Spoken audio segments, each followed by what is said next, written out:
the context is going also to send you a list of priorities that you need to get. It's not enough to repeat what is essential for us, is to get the essential in a specific context. And we understand where we live. We are living in the United States of America, and over the last year, we got and we heard messages coming that are attacking Islam as an alien religion, a non-American religion. And in Europe, for the last 15 years, everywhere, and you can see this, it's not only in France, because many people are talking about France because they heard about the headscarf. In my country, Switzerland, for 4 minarets now, they are banning the construction of minarets, saying the Muslims are colonizing. What does it mean, colonizing? That even myself, in a primetime TV program with someone who is the leader, the spokesperson for the Swiss People Party, he told me, we made a mistake with you, we gave you the nationality. Meaning you are too much a Muslim to be a good Swiss citizen. This is the narrative behind. And the narrative behind, the rationale behind, is to make it clear, Islam is not a Western religion. You are the other. And this is what we have been facing. And in fact, for years we had the populists, and we had the far-right parties saying this. The problem, and be careful, is not only the rise of the populist parties. The problem that we are facing in Europe is the normalization of this discourse among all the other parties. What yesterday was said by the far-right parties and the populists, now is said by all the parties. That Islam is an alien religion, that as Muslims, what you want is to colonize the country. You want to change the very essence of our culture as Westerners and as Western countries. This is the rationale of all the discourse, and it's spread around fears. And people are full of mistrust toward Muslims. 75% of the French, when they hear the Islam, they think that, about violence. Now, this is what we were facing. And here we are dealing with one who is an extremist from fundamentalist Christians. And he is reading manifesto where it is said that the Muslims are colonizing the country, and in fact immigration and Muslims are changing the very culture of the European country. In a country where no one could have predicted that something could happen in Norway. Because this is not the country, they are not used to such violence. And it happened there. What all the people started to say, oh, it's not us, he's only an extremist. So very quick to be innocent and to say he is the guilty, he is the extremist. When it happens with Muslims, all the Muslims should say, oh, we condemn it. As if when it comes to someone who is in fact, it's an extremist, yes. He's not representing. But what we should say, if you carry on this discourse about Islam being an alien religion, that we are threatening the very essence of Europe, you are nurturing such attitudes.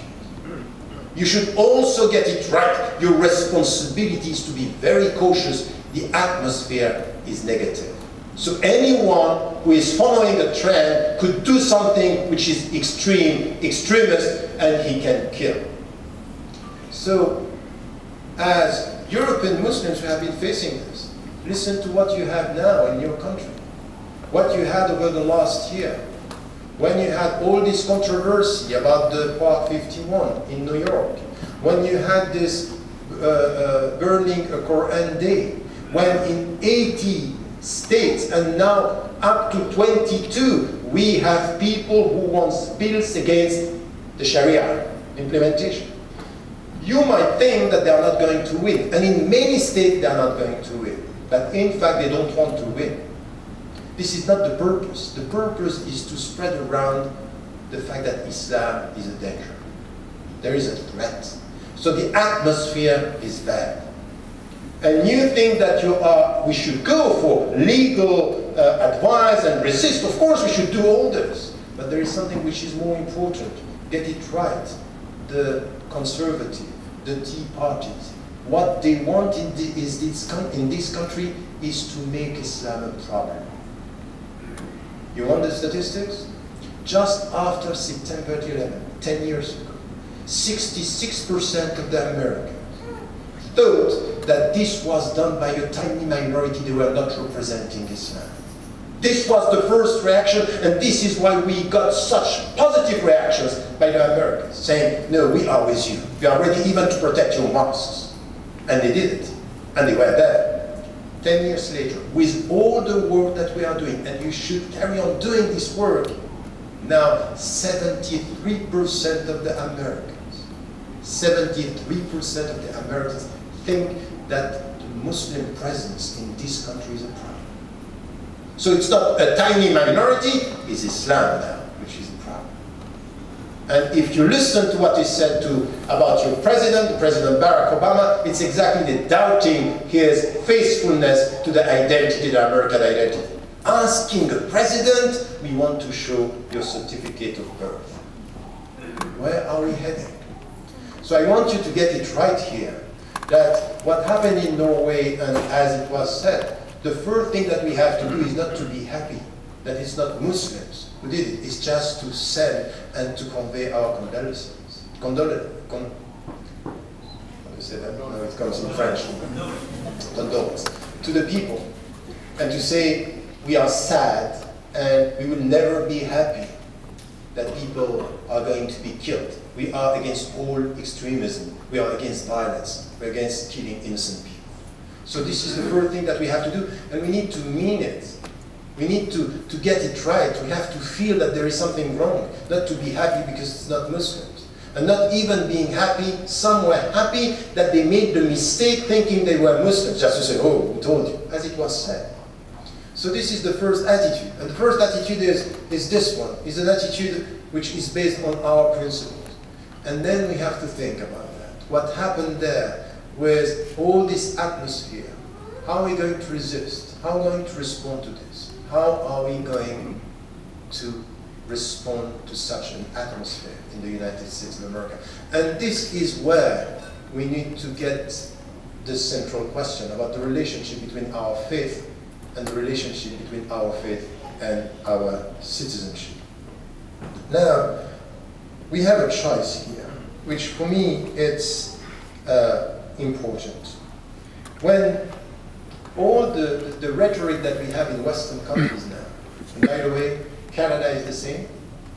Before in Canada, it was only in the French-speaking area because they were very much influenced by the French.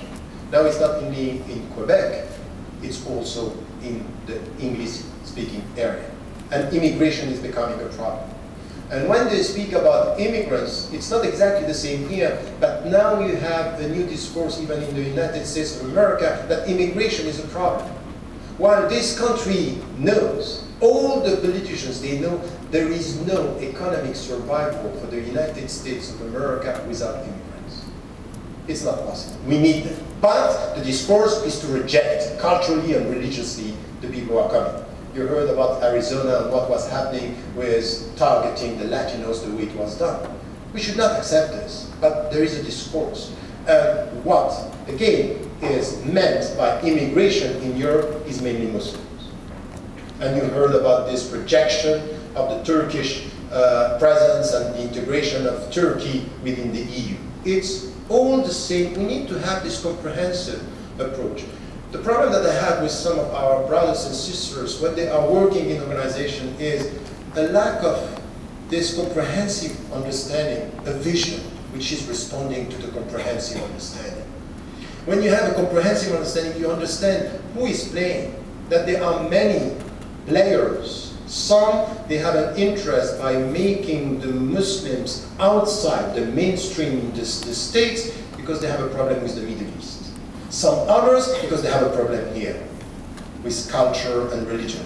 We need to know who are the players and at the same time be clever with the people who are attacking us and respectful towards the people who ignore us, who don't know about us. Our fellow citizens, they need to be taught. They need to know more about Islam. We need to respect their questions. and we need